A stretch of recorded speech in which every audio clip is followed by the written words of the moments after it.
ছোটবেলায় আগের দিনের বেঁচে যাওয়া ভাত দিয়ে মা একটা সুন্দর জলখাবার বানিয়ে দিত, যা খেয়ে মাঝে মধ্যে আমি স্কুলেও গিয়েছি। যা খেতে কিন্তু ভীষণই ভালো লাগে এই শীতকালে।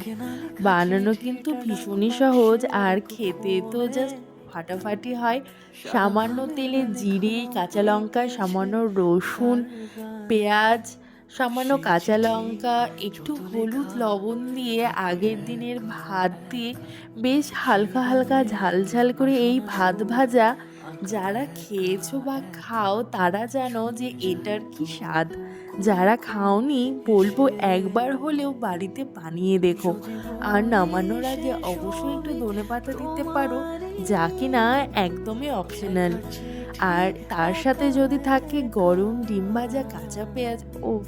এই স্বাদের কিন্তু কখনো ভাগ হয় না। এ যেন একটা আলাদা ইমোশন।